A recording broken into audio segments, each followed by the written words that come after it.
It was the deal no one saw coming as the Bucks swoop in to land Damian Lillard in a trade announced just moments ago. We break down the deal and where Miami goes from here. Did the front office handle this badly? And what could they have done differently? We'll break it all down today on Locked On Heat. You are Locked On Heat, your daily Miami Heat podcast.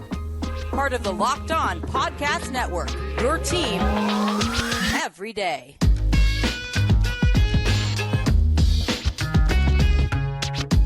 Welcome to Locked On Heat, your daily podcast on the Miami Heat. I'm Wes Goldberg. Joining me as always is David Ramil. However you're tuning in on YouTube, Odyssey, or your favorite podcast app, thanks so much for making Locked On Heat your first listen every day. Well, not the podcast you and I thought we would be doing this week, David. Not at all what we thought we would be doing here. We are recording this just minutes after news breaking that the Portland Trail Blazers are trading Damian Lillard, not to the Miami Heat, but to the Milwaukee Bucks.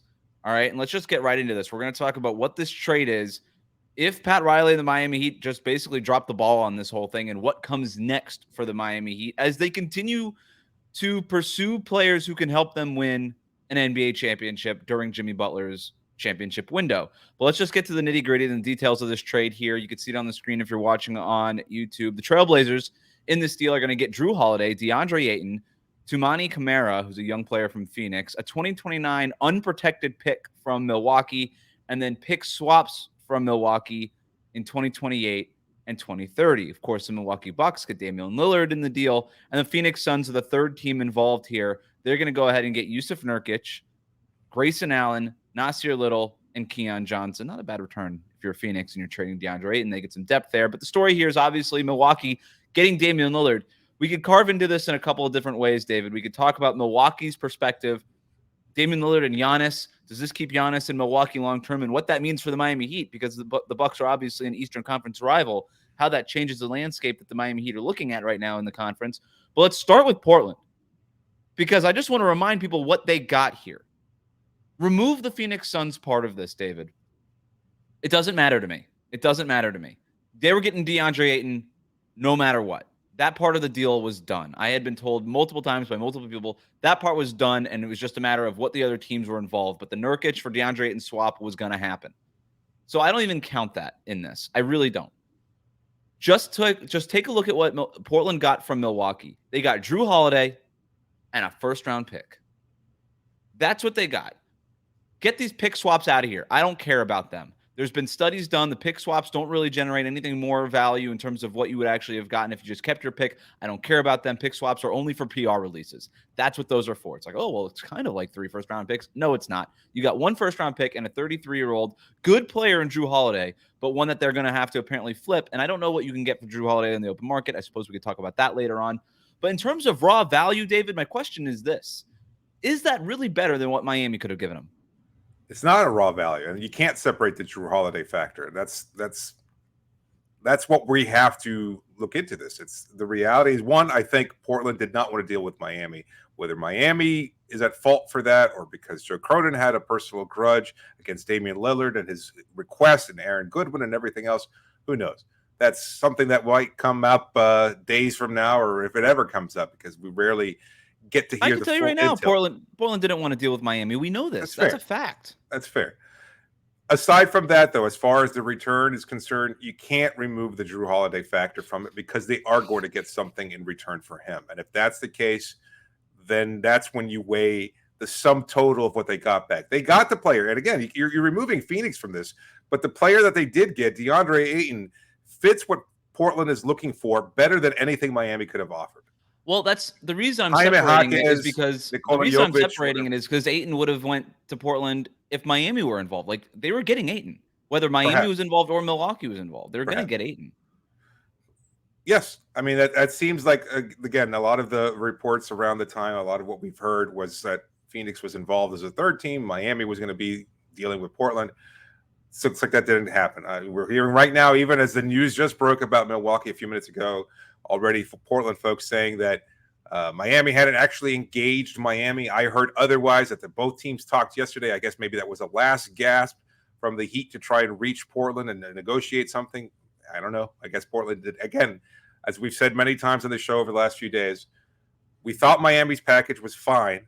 it just wasn't what Portland was looking for. And I think from Portland's perspective, one, they didn't want to deal with the Heat, and they preferred whatever it is that they got from Milwaukee, including Drew Holiday, because I think they'll be able to get more for him later on. And then you can kind of look at more for Holiday than they would have gotten for Tyler Hero if they tried to trade Tyler Hero. Yes. I guess maybe, but Mike Conley got Utah kind of a first-round pick, even though Utah sucks because Minnesota, Utah. I don't. The whole thing that they've done over the last couple of seasons has just changed the trade market considerably. Now, between Bradley Beal and Damian Lillard, we're seeing superstar players for varying reasons. I know there was a no trade contact, in clause in Beal's contract. Yeah, but these superstar players getting traded for less than you would think on the open market, and then all of a sudden you've got Minnesota trading 5 first-round picks for Rudy Gobert. Drew Holiday, I think you can get a first-round pick for him and whatever matching salary. A player. I don't know about a good player, but you'll get players maybe that you have to stack up to his salary. Yeah. I just can't imagine that that's going to be better than what you could have gotten for Tyler Hero in terms of an asset. I don't think that there's any doubt if for a rebuilding team, you'd rather have young 23-year-old Tyler Hero than 33-year-old Drew Holiday. Even if Portland fans or whatever, Milwaukee fans might, and you're saying this, like you could flip Drew Holiday for a first. You could have flipped Tyler Hero for a first. You could have done the same thing. Or you could have just kept Tyler Hero, who's a better asset than a first-round pick. And by the way, whatever first-round pick you get for Drew Holiday is probably going to be 24th pick in the draft. Only contenders are going to be interested in Drew Holiday, and maybe that one of those contenders includes the Miami Heat. Again, put a pin in that. We'll talk about that later on. If I'm a Portland fan, I'm looking at this and they're happy. They're happy as pigs in shit. I wouldn't. If I'm a Portland fan, I'm not. I think that there's obviously a sentiment. Oh, we didn't succumb to Miami. We didn't give in to the big market, and he's not going to Miami. But when you look at what you got at the end of the day, you got Drew Holiday and a first-round pick. And yeah, you got DeAndre Ayton and all that stuff. But you could have gotten that if you would have just dealt with Miami.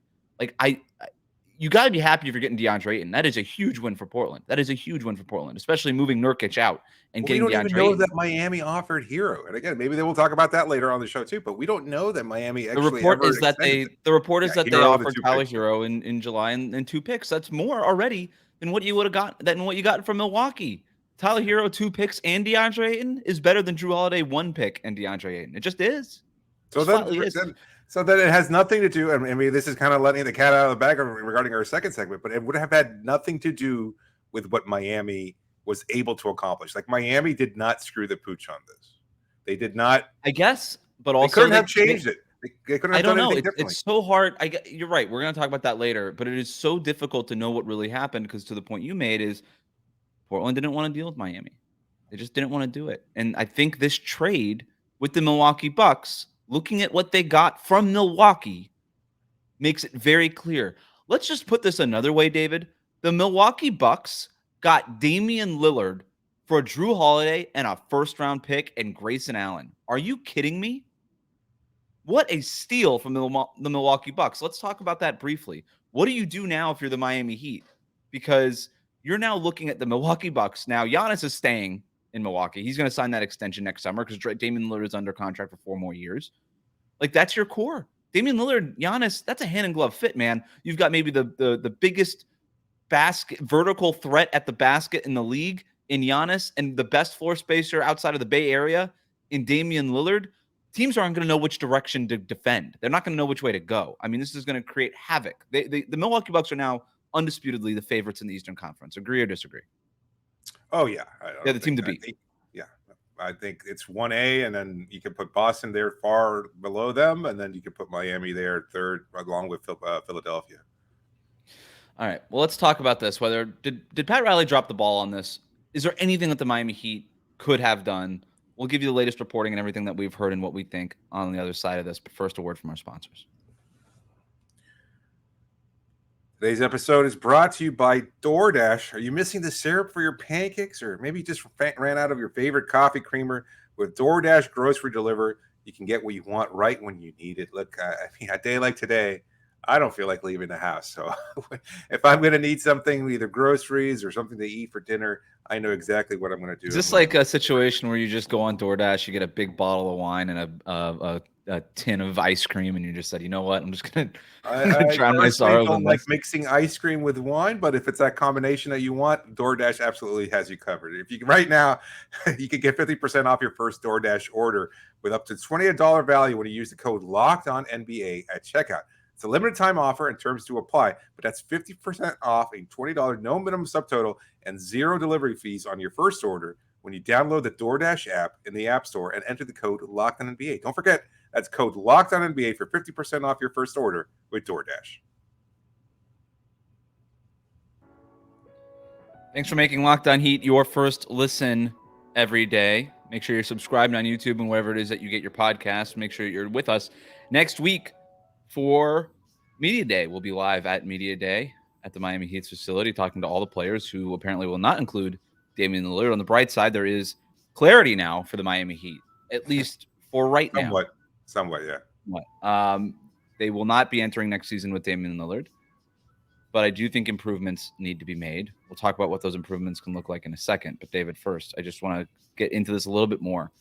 There are going to be Heat fans, and there are Heat fans that are upset with Pat Riley and Andy Ellisberg and Adam Simon. Yeah. They dropped the bag, they fumbled the bag, etc. It's worth having that conversation. Did they? No, I don't think so. Again, if you look at it from the perspective that you've laid out, that Miami's initial offer, as reported by Mark Spears, and how true that might be, again, we can't question his reporting, but that's what he said. He said that people in the Portland organization told him Miami initially reached out at the start of the offseason, and offered Tyler Hero 2 first-round picks. If you look at it from that, and that obviously would have included Kyle Lowry or Duncan Robinson for salary fill or something like that.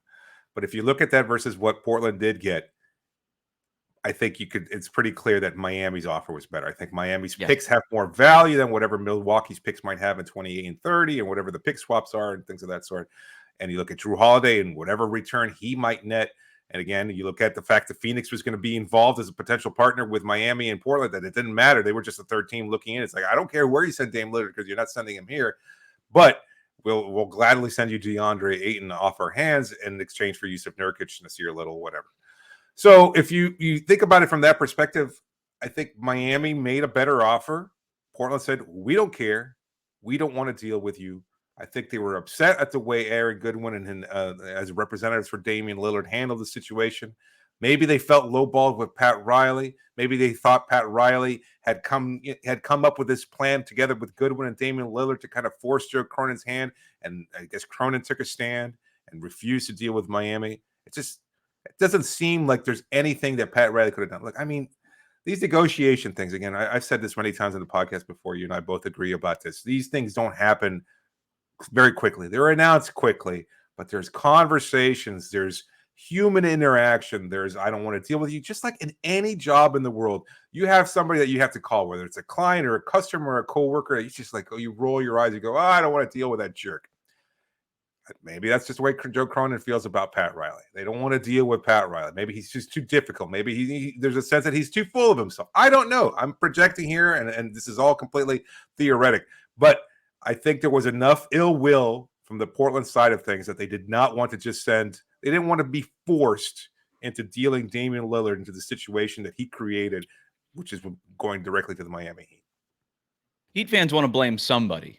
No doubt. I don't think that the Heat are to blame in this necessarily. I believe that the Heat were trying to figure out a way to create a framework that would be very similar to the one that Damian Lillard ultimately got traded for and that Portland accepted. And I will say this again. I thought Miami's offer, even if it was Tyler Hero and 2 first-round picks, and by the way, they could have thrown the swaps in there too. We could do the fake swap thing. Go ahead, have the fake swap thing. That would have been better than what it would have been better than what Milwaukee offered and ultimately got Damian Lillard for. If you want to blame somebody, I think you need to blame Aaron Goodwin and Damian Lillard in this. They misplayed their hand. They misplayed the player empowerment thing. They went too strong. They did it too strong. The moment Damian Lillard listed one preferred destination was when all of this was done. That's when it was over for the Miami Heat, evidently. That's when it was over. Not just because it pissed off Portland, right? But it pissed off fans. It put Joe Cronin in a corner where he couldn't take the better offer.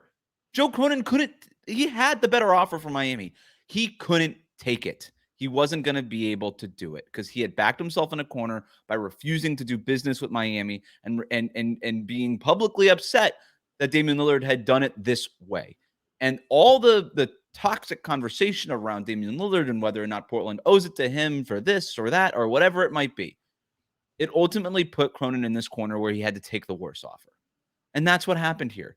And that's Aaron Goodwin and Damian Lillard's fault. They misplayed their hand. And for whatever it's worth, Aaron Goodwin, this is the first time he's ever had to deal with a star player getting traded, right? This wasn't Rich Paul. This wasn't CAA. This wasn't an agency and representation that has a ton of experience in doing this. And he misplayed his hand. He tried to go too public with it. That resulted in a memo and the warning of a fine and other punitive measures. They just misplayed this. And when it became clear that Lillard only wanted Miami, I think Portland was motivated not to send him to Miami, but I also think that Portland was under quite a bit of pressure from other small market teams and owners and maybe general managers to not trade Damian Lillard to Miami because of the precedent it might set. Now, I think that's a little bogus, but I do think that Cronin was under that amount of pressure. And ultimately, he had to take an offer that I just don't think was as good as what it is that the Heat could have provided. Yeah. I think that's a good point that a lot of people, I don't think, are nearly discussing enough. I mean, you've seen the public vitriol on social media and everything else, the way that Miami fans have handled, the way that Miami's front office may or may not have or allegedly have handled this. But I think there's a lot to be said about the way that Cronin was probably being looked at around the league and how he would handle this. And I guess, but I can't also. It's a win for small markets and it's a loss for Portland. I hate small market, big market talk because Miami isn't a big market, and by any definition, it's viewed as they're a city that players like to play in. But again, as I've said before, it has nothing to do with the weather and everything to do with the fact that Miami's a damn good team that has established winning ways for 3 decades. That's that's the consistency, that's the culture, that's what makes it appealing to other free agents and stars or anything else like that. Is that Miami's a damn good team. If you want to be a good team, maybe be a better team. Do things smartly, and then you can kind of establish that consistency. Don't hire a coach every year and a half, and then you can all of a sudden not be looked at as just all this woeful small market that can't get good players. It's like, well, maybe you just you have hierarchical problems that go beyond just whatever your geographic location might be. This is disappointing. It's hard. Do we need to do blame pie? No, I won't do blame because there's nobody to blame. Like I think you can blame 50% on Aaron Goodwin and Lillard. He's part of it, I guess. But what does he know? Like he doesn't know. He's never negotiated jack shit. Like he can't a 33-year-old grown man. He's a 33-year-old man that has exactly handled. No, he does not. You've talked to enough players to know that I think the vast majority of them don't have ownership over their very lives, even at 33. As much as Dame is. Has explored his interests off the court, including boxing and or rapping and anything else. I think the reality is when it comes to business, I just let my agents handle it because that's the reality of life in the NBA. True. Damian Lillard knew what he was doing. He wanted to list the one destination. He knew what he was doing when he went on that podcast. He was told to play in Miami. That was a question off the cuff. That's not the basis for this podcast. I think he had a small piece in it, the same way like any advisor would come up to you that you put your life in. And Aaron Goodwin has been his agent for as long as he's been in the league. And he's told him, look, I think this is a strategy that we can utilize. And it's like, you think this is going to work? And Goodwin was like, yeah. And then Dame was like, all right, you think this is going to work? I'll go with it. You don't think this is going to piss people off? It might, but it's going to get you in Miami. All right, fine. I think even right now, Lillard's accepted the deal. Like I know they don't have to accept it, but they heard they've heard this. I'm sure Goodwin's already been on the phone with Milwaukee's front office, and he's probably told that Lillard's going to report to camp and everything's going to be fine. Of course, Milwaukee must have gotten that kind of clarification before pulling the trigger on this, and I think that's the bet that teams like maybe Toronto was even exploring when we talked about them. They said, hey, you know what? We're going to bet on Damian Lillard being a professional for his entire career and not just these last couple of months of trying to get his way. And look, he should be happy to play in Milwaukee. You get to play with Giannis and potentially go win a championship. And you know what? I haven't really thought about it right now.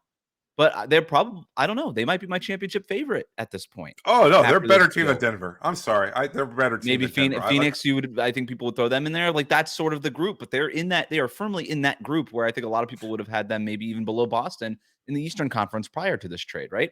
Like they are clearly the team to beat in the Eastern Conference. So congrats to Damian Lillard. You're going to go have a chance to win that championship. But if you get booed in Miami, does Damian Lillard? No, he won't get booed in Miami. That's not his fault that he didn't get traded there. Anybody that represents the Portland Trailblazers will get booed. Like Chauncey Billups will just get booed in Miami. I don't know why. He had nothing to do with this, but he will be. But I just want to end it on this before we spin things forward and get to what's next here. I do think I don't know that the Heat dropped the ball necessarily. And for whatever reason, however much they were involved with Damian Lillard, whether they were as a front office or it was Jimmy Butler or it was Bam Adebayo and Damesy or whatever, this didn't work. And this was a limit of player empowerment. And if you are anti-player empowerment, this was a win for you. Even though I still think that this is a win for Damian Lillard, he ultimately didn't get to the place that he wanted to get to. And so I find that interesting in all of this. But let's move on. What's next for the Miami Heat? Is there another star that they could go ahead and try to get? Because now the East just got that much harder. It's a lose-lose almost for the Miami Heat right now. But we'll talk about what comes next after this.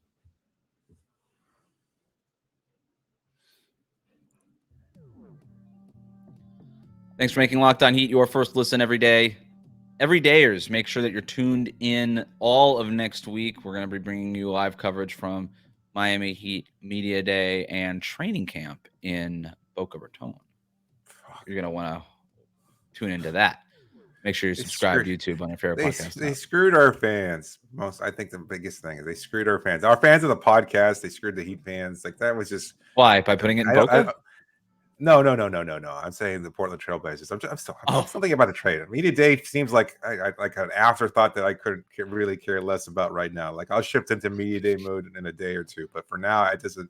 Like it's just months, dude. We've been talking about this for months. Like I've been to a Hall of Fame induction for Dwayne Wade, Las Vegas Summer League. Months of speculation. We could have been doing so many other things. Free agency, the draft.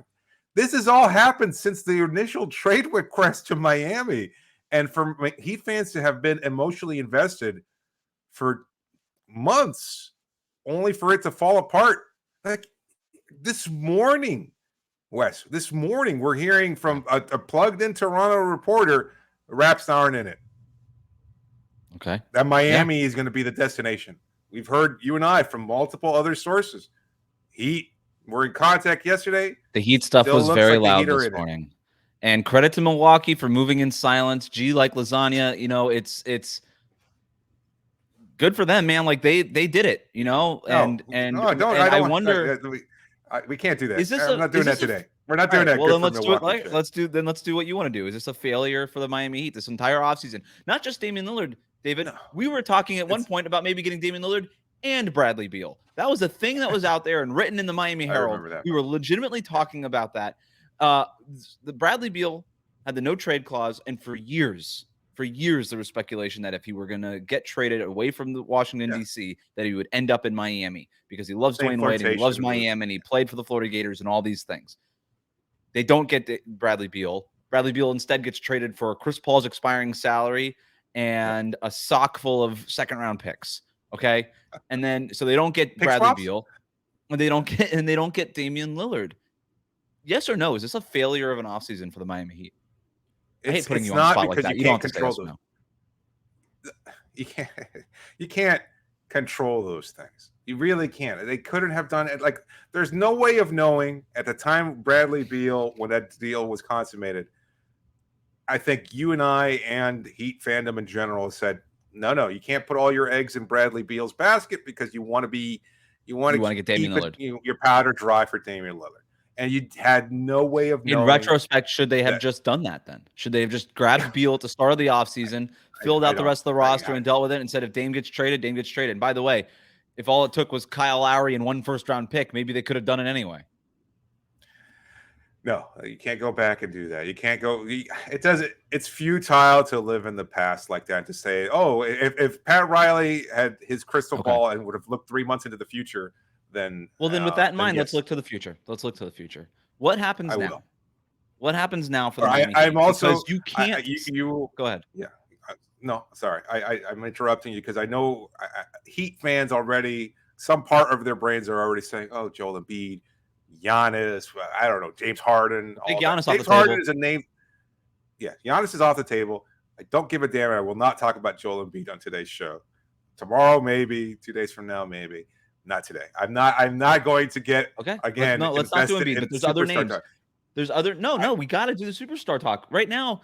Look, the Heat No, are staring no up way. at a juggernaut of Giannis and There Damian are no Lillard. superstars to acquire today, nor by the start of camp. But you need to start thinking about what you got to start thinking about what you're going to do. No, Superstar I not, disagree with David. that. You can't stand pat. This team is not good enough to beat Milwaukee or No, Boston you're or any right. of these teams. You're right. So what But do you I do? have been consistent in saying that Miami has not needed another superstar. They just needed better role players, which is why That's I what I'm questioned talking Pat about, David. Riley We're talking it. about the same thing. So what do you do next? What do you do? Okay, Because you I can't don't do want this. to. It can't be this team. No Joel Embiid. Trade Okay. Tyler because already you've burned that bridge, I think. And I know that For what? Tyler would probably be a professional and report back. I don't know. I don't know what you'll get from Charlotte. I don't know what you get from Utah. I don't know if Buddy Hield is necessarily an upgrade. I personally think he will at least be more of a niche role that he can fill as a Hield's not the answer. Hield's a good player. He's not the answer. He doesn't take I this don't team think over that's the the top. answer.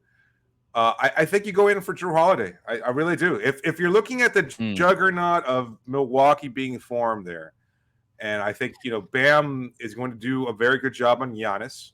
Plus, How there's always the interesting would that possibility be as to Miami have Milwaukee and Miami meet in the playoffs, and the player they Heat could not get is Damian Lillard, and the player that they assigned to defend Damian Lillard is the player that the Milwaukee Bucks traded for Damian Lillard, Drew Holiday.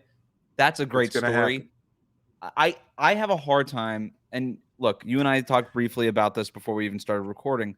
I have a hard time with the Drew Holiday thing for two reasons.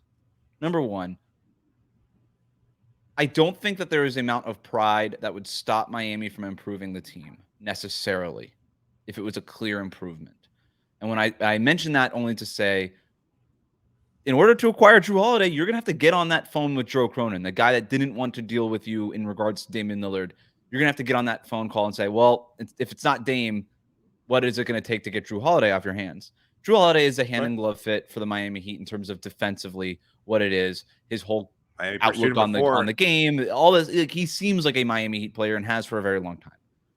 I just don't think when you look at what it is that stopped Miami at the end, it was that they couldn't score in the half court. And Drew Holiday has routinely kind of come up short in the playoffs in terms of scoring. His scoring numbers dip every year in the playoffs. Defensively, he's awesome. Like, teams won't score against the Miami Heat if it's Drew Holiday, Bam Adebayo, and Jimmy Butler. When those three are on the floor, that is terrifying. But I don't know. I think you're kind of just doubling down on a strength. Like, the Heat are already a top 10 defense. I think they're going to be fine defensively with or without Drew Holiday.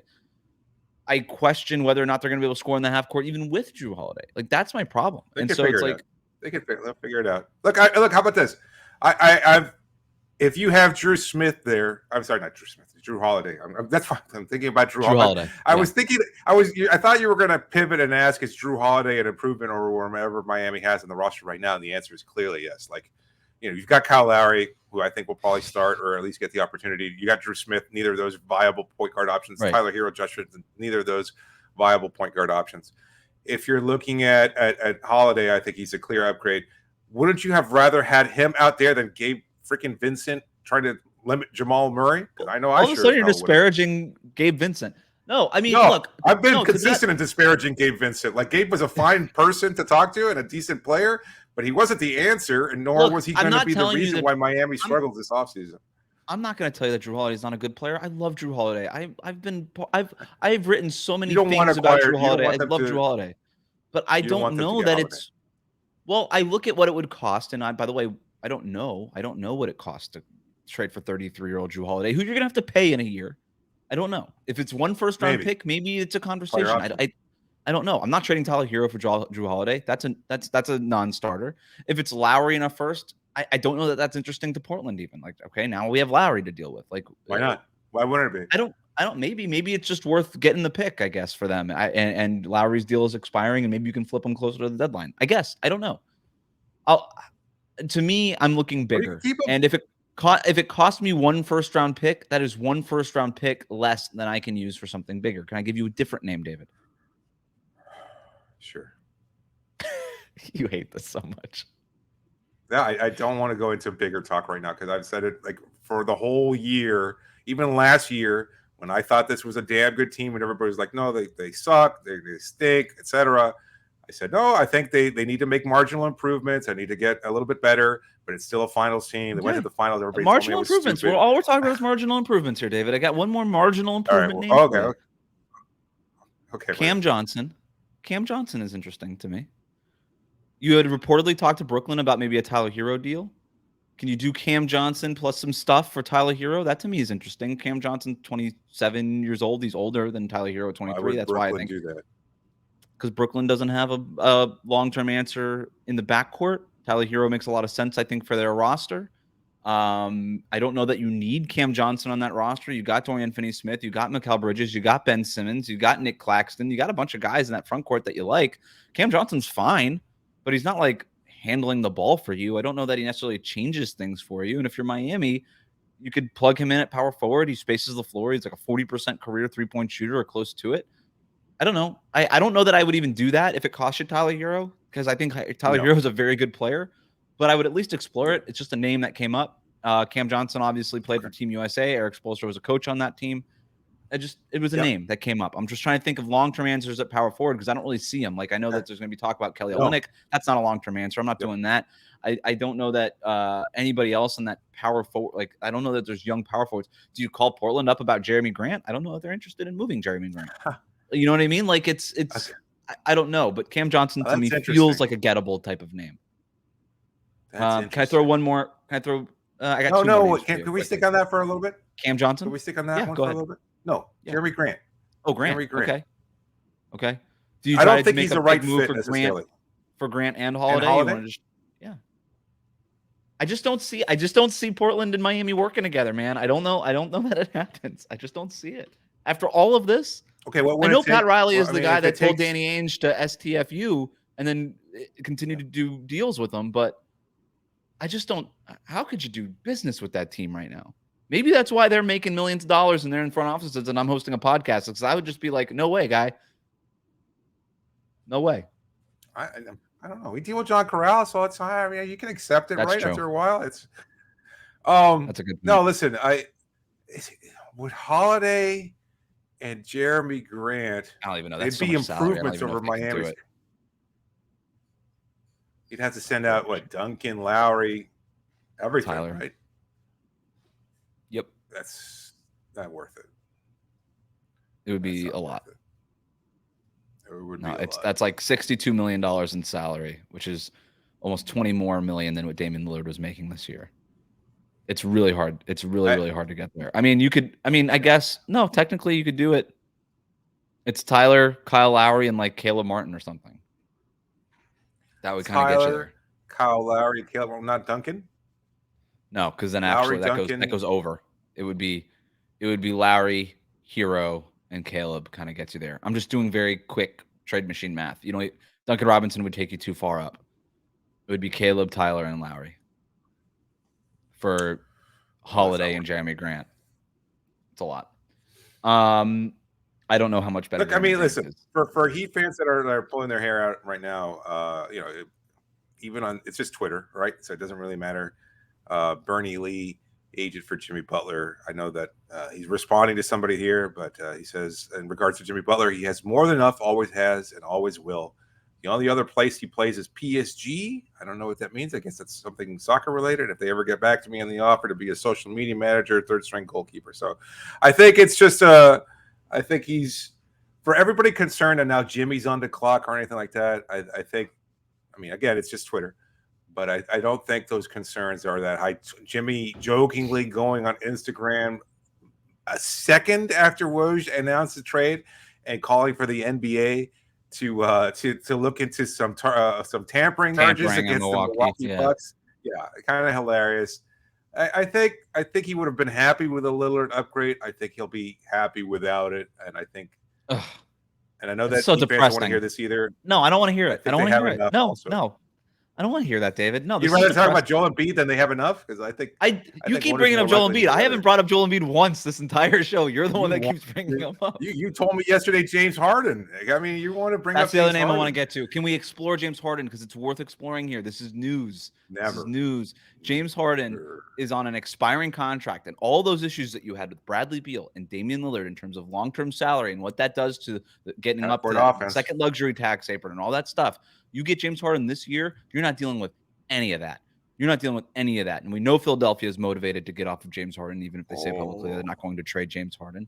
I don't know what it would cost. But you could potentially send Kyle Lowry back home to Philadelphia. He would not rock the boat in the way that James Harden would. You can elevate Tyrese Maxey. I don't know what else it would be. But I do think that James Harden is, I can't believe I'm saying this, kind of a low-risk, high-reward option here. Because if it doesn't work out, let him walk next year, and you're done with him. And now all of a sudden, you've got that whole cap slot available. You don't have to worry about it. Like, it doesn't necessarily work that way. That he still won't have cap space, but you still have some flexibility built around that. So I think it's worth bringing up if you're Miami, at least giving Daryl Morey a call and just being like, what's it going to be? If it's Tyler Hero for James Harden, don't you have to at least think about that? I feel like I've aged 10 years in the last 45 seconds. I can't. All right. Can I give one more name to you? You don't want to talk about Harden. One more name for you, and then we'll sign off here. All right. I do think this one is really worth bringing up. The Donovan Mitchell noise is growing. Oh. And I don't mean to immediately pivot back to somewhere we once were and something where we can go again. But yes, I do. But the Donovan Mitchell noise is growing. It's been reported by multiple different outlets now that he's not expected to sign an extension with Cleveland. So if you're the Cavaliers, you got to sit there and be like, well, what are we going to do? Right now we have Darius Garland and Donovan Mitchell in the backcourt. That was cool for a year. We won a bunch of games last season, but we have a clear ceiling in the playoffs. And we already know that we're building around Darius Garland and Evan Mobley, right? So if you're the Cavs, you got to at least start thinking about what it is that you want to do with Donovan Mitchell. And if you're Miami, you've already showed interest in Donovan Mitchell in the past. Donovan Mitchell and Bam Adebayo have that relationship, and maybe you're a little bit more keen on adding Donovan Mitchell on a lower salary and who is younger than you would maybe somebody like Damian Lillard. And so if I don't know, again, what Cleveland would be looking for in a deal, but I would imagine it would be some amount of draft picks to replenish the ones that they lost in that Mitchell exchange in the first place, and some good young players, and maybe in a few months from now, Jovic, Jaquez, Tyler Hero, like these guys look good to them. I don't know. I just think it's worth bringing up, David. Oh, are we done? I can't do it. I cannot do it. No, I don't think it's legitimate. I don't think it's. I will not.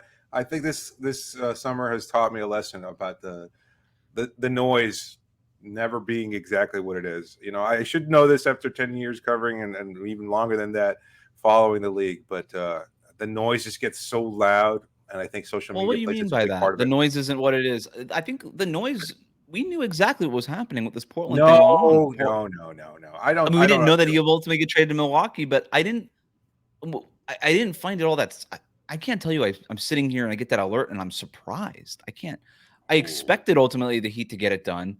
But the fact that Milwaukee and everything, like all of this kind of, I think that's the very definition of surprise. Is that we thought it was going to be one thing and it happened to be something completely different. Like we knew a trade was going to happen, but the buzz being Toronto or Miami for almost a week now, it seemed pretty clear one of those two. I never bought the Toronto thing. You and I were consistent on that. Yeah, but I didn't. As a challenger to Miami, I did not see Milwaukee coming in there. This would have been as surprising as say. I guess I'm surprised because it all cost was Holiday in a first. What if we had got a tweet that it was Chicago, Zach LaVine in a first-round pick? Like, they can't flip Zach LaVine for more than they can flip Drew Holiday for, I think. I mean, look, to your point, there is a level of surprise to this. But again, like you can't, based on the lack of conversations and the amount of tension that had built up between the two front offices, Portland's front office and Miami's front office, you can't be shocked that the deal didn't get done with Miami. I guess you could be shocked in ultimately what did happen with Milwaukee. But the thing I'm coming back to right now with the Miami Heat changes so much. I didn't think they would be the factor that they were, and that this has been, again, we overstated the idea of them placating Dame Lillard because he was their franchise's best player. Maybe Joe Cronin just simply didn't give a damn, and he doesn't care about Lillard's legacy. He doesn't care about Lillard's tenure there. None of it matters. He thought he did something to help Dame Lillard, and he clearly was not. Lillard was not impressed with whatever Cronin was able to do after he took over the job. He wants out. He put him in a corner, and like a cornered animal, he responded and kind of said, "Fuck you! I'm not sending you to Miami." That's basically what it comes down to. Pardon my French. We're gonna have to bleep that out. Milwaukee had another offer. And to your point, like, it didn't matter that the offer was worse than Miami's. It just mattered that it was another offer. And I don't have the indication that Toronto ever had a real offer on the table. That's fair. And I just think that Milwaukee just had another one that was, you could argue, is at least close to what Miami put down. And so that if you're Cronin and you do that deal and you get Ayton in this other separate kind of part of the deal, then you can walk away with your head held high and say, I didn't cave, and I sent Damian Lillard from a small market to a small market, and I didn't cave to the Miami Heat. And I guess if you're Cronin, you can look at that as a win. I think that they lost this trade in a big way. I think that they got absolutely fleeced. And I thought the Milwaukee Bucks stole Damian Lillard and may have just won a championship with this trade. But if you're the Heat now, a couple of different things that we can get into in future shows, but it's just worth pointing out as we're kind of thinking through this, David. The Giannis thing, if Giannis doesn't give that interview to the New York Times, I don't think this trade happens, number one.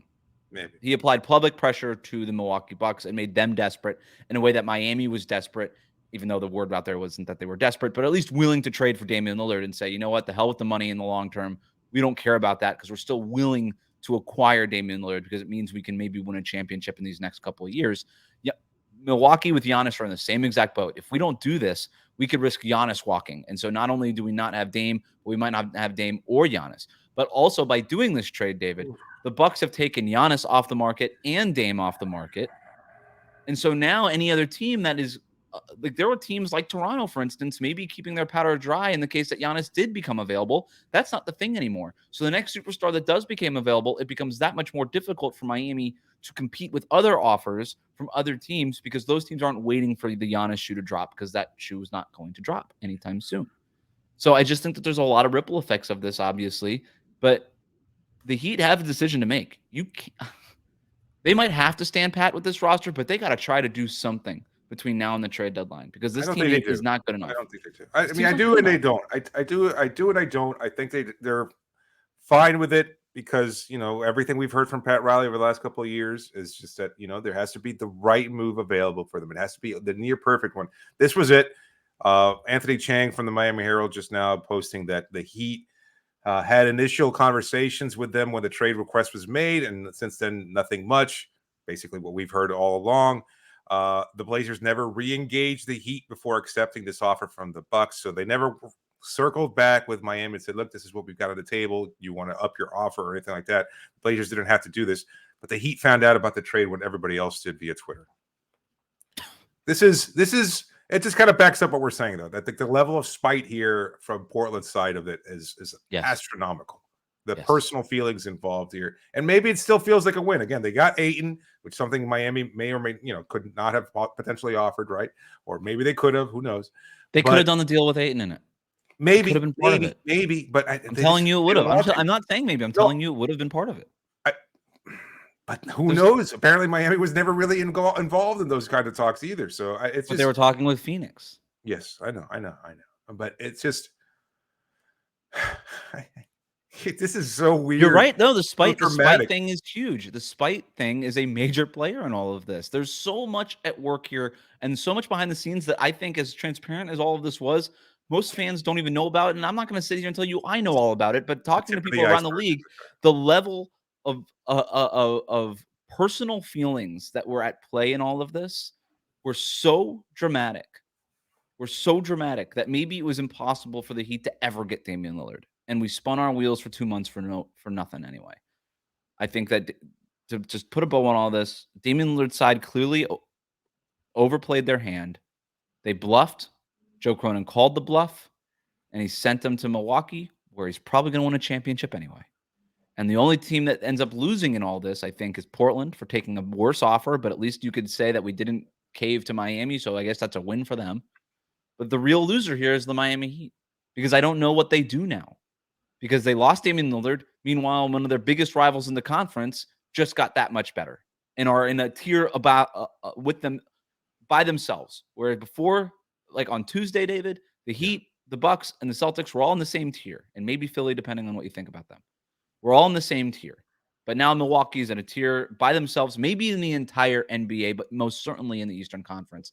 And if I'm the Heat, I'm thinking, you've got to do what we do. You got to come to grips with what just happened, that we lost out on Damian Lillard. But you got to figure out what you are doing next, because Jimmy Butler is 33 years old, and this team isn't good enough to win a championship the way it currently is constructed. Certainly not over the Milwaukee Bucks the way that they're constructed right now. So we'll see what happens. We'll have another episode for you later this week, and we'll be here with more of the fallout from the Damian Lillard saga. I'm sure there's going to be plenty more to get into in the coming days, David. Plus, we will have episodes for you next week from Media Day and from training camp in Boca Raton. And I'm sure we'll have a bunch of news from there as well. So, David, in the meantime, order that ice cream. And wine. And a bottle of wine. Yeah. And we'll reconvene. At least we don't have to talk about Damian Lillard trades anymore. You're right about that. All right.